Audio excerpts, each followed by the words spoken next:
Iniciamos agora mais um programa Memória Viva. Como você sabe, tem acompanhado, nas últimas edições temos conversado com personalidades que marcam a história da nossa Universidade Federal do Rio Grande do Norte, UFRN, que neste ano de 2018 completa 60 anos.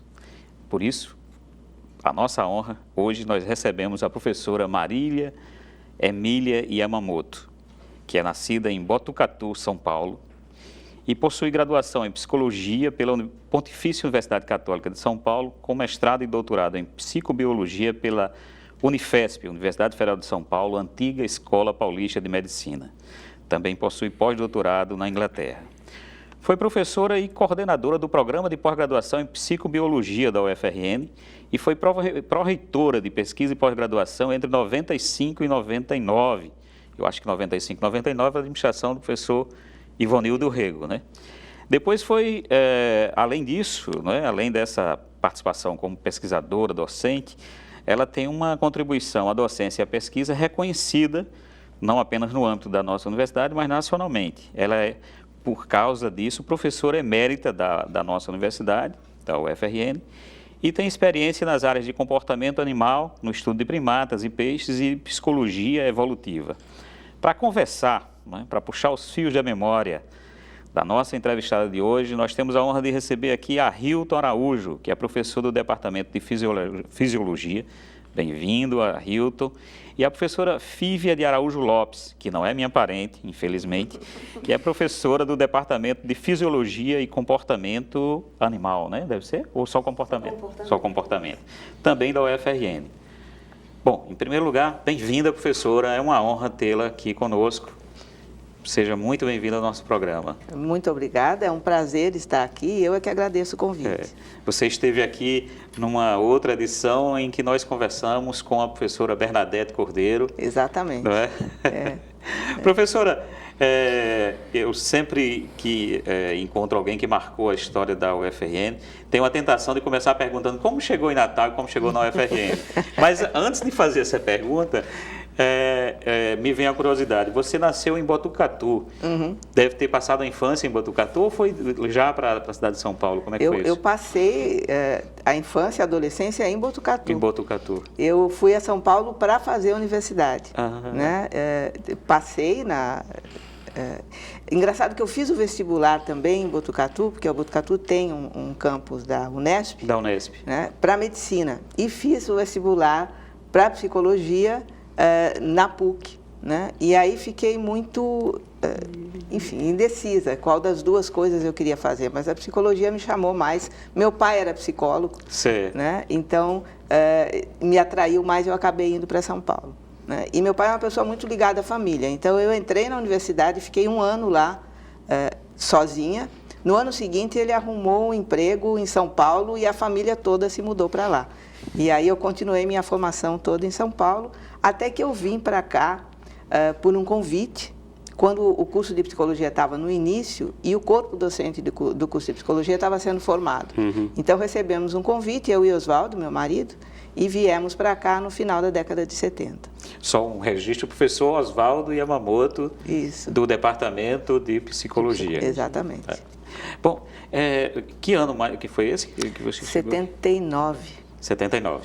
Mas antes, você estava em São Paulo nessa década meio louca de 1970, né? Você fez o curso de graduação no final dos anos 60, por aí, foi. E o mestrado nos anos 70 na PUC. Não, o mestrado eu fiz depois que eu vim para cá. Ah, você fez o mestrado depois? Foi um programa que é semelhante ao Minter, que a CAPES tem hoje, com a então Escola Paulista de Medicina, hoje a Unifesp, mas foi depois que eu vim para cá. Ah, tá, porque você fez o mestrado e o doutorado na Unifesp. Sim. Tá certo. Exatamente. Você não estava na PUC na época da invasão do famigerado Coronel Erasmo Eu era professora da PUC na época. Eu estava lá no dia da invasão, estava em aula, né, quando nós fomos surpreendidas com as bombas, que houve bombas incendiárias que foram atiradas ao Tuca, né?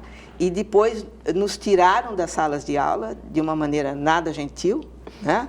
Pelo contrário, foram os soldados que nos tiraram com cacetetes na mão. Inclusive, uma das colegas foi espancada porque tentou proteger os alunos. Nos deixaram presos na nossa sala de trabalho. E dali nós víamos a cantina para onde eles levaram todos os estudantes, que era uma cantina bastante grande. Professora, tem gente, e é perdoável, porque para a gente que já viveu mais tempo, parece que todo mundo tem a obrigação de conhecer isso.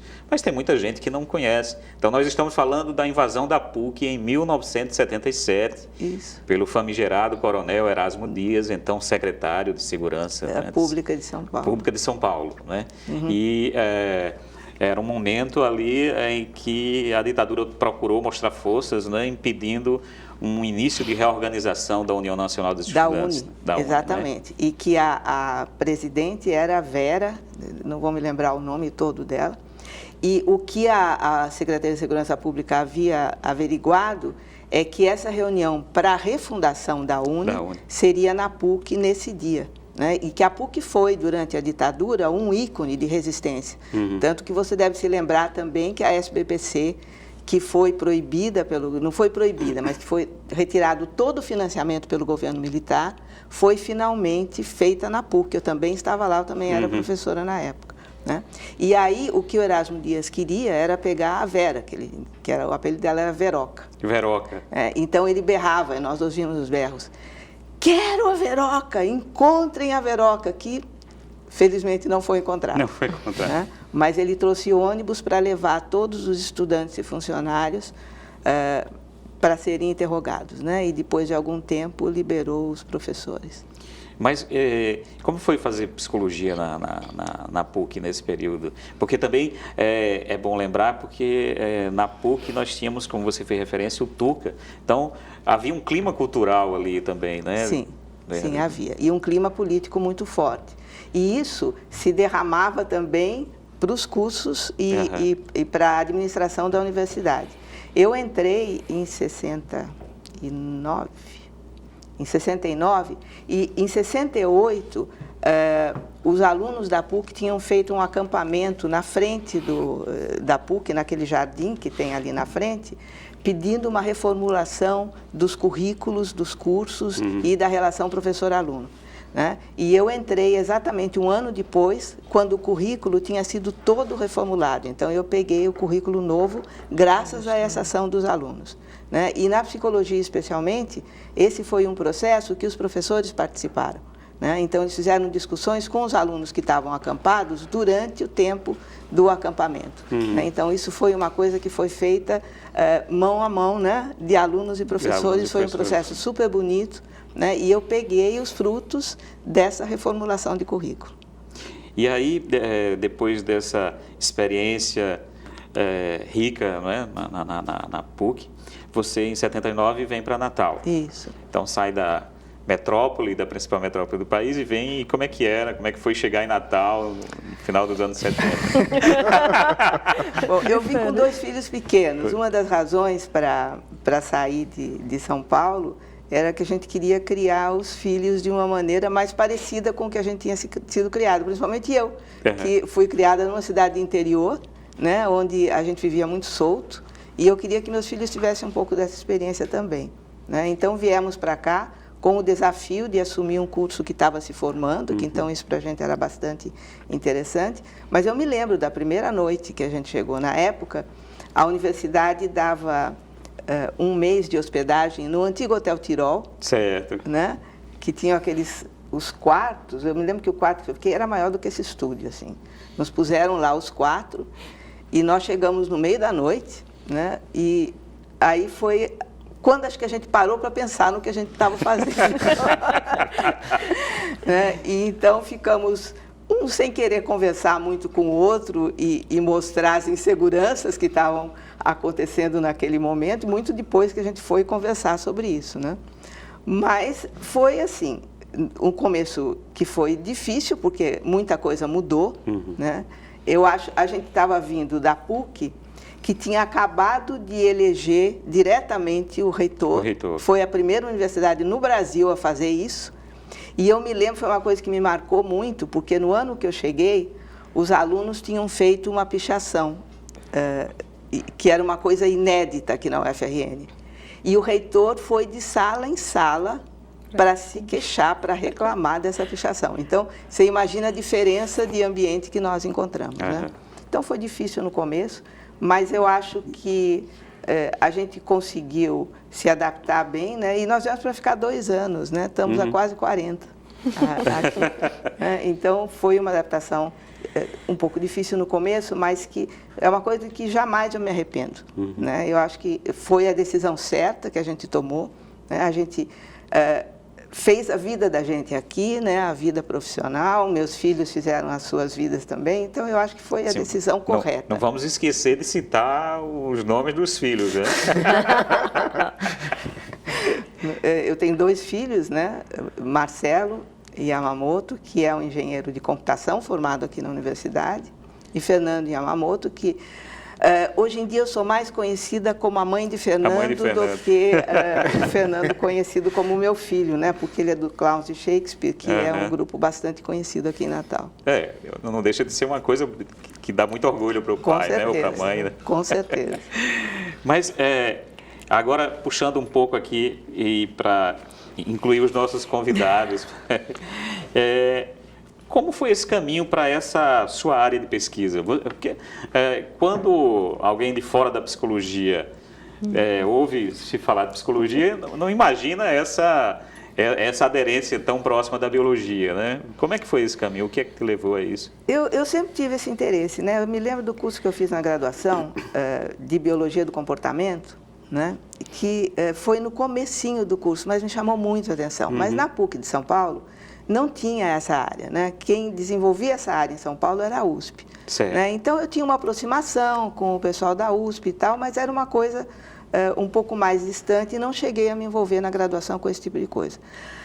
Quando eu cheguei aqui, tinha o grupo que era da fisiologia, e que já tinha esse contato com o pessoal da Unifesp e que começou a trabalhar com isso, principalmente com foco no sagui, porque o sagui é um animal que é nativo daqui, né? E o Carlini, com aquela visão que ele tinha, né, de desenvolver as coisas, ficou muito interessado nisso daí quando ele foi a uma SBPC, que foi em Brasília, e o professor Leopoldo Nelson apresentou um trabalho sobre o sagui, e aí começou um contato que deu origem a esse curso, esse programa de pós-graduação, em colaboração entre as 2 universidades, né?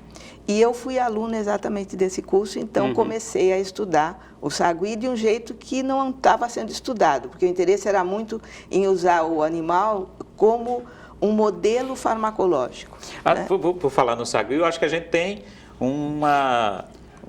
algumas imagens sobre em algum momento aqui na TVU você falou sobre isso. Foi, eu e Fíbio.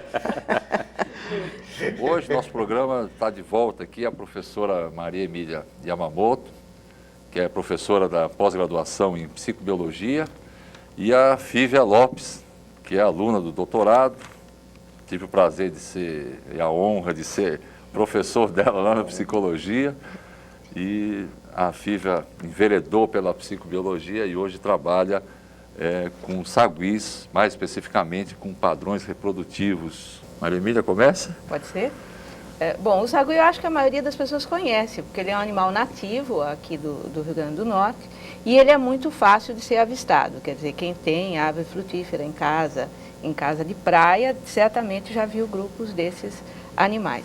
E ele é um animal bastante interessante do ponto de vista científico por várias razões, né? E o que a gente vai discutir hoje aqui é o fato de que ele tem um padrão reprodutivo interessante. Nós já estamos vendo algumas imagens, né? Ele tem um padrão reprodutivo que é interessante por várias razões. A gente estuda isso no campo, né? Vocês viram algumas imagens. E também em cativeiro a gente tem uma colônia com mais de 200 animais, onde a gente estuda esses padrões. E do ponto de vista reprodutivo ele é interessante porque ele tem primeiro um padrão de reprodução que em alguns parâmetros é parecido com o do ser humano.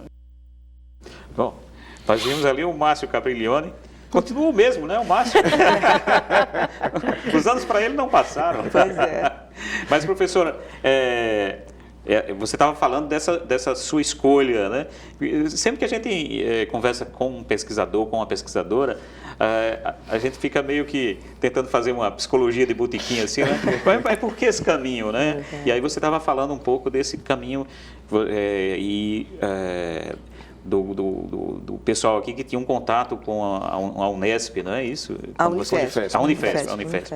E isso te leva depois para fazer o mestrado lá com o professor Elisaldo Carlini, não é isso? O meu orientador, o professor Elisaldo Carlini, era o coordenador desse programa. O meu orientador foi o professor Orlando Bueno. Certo. Tá?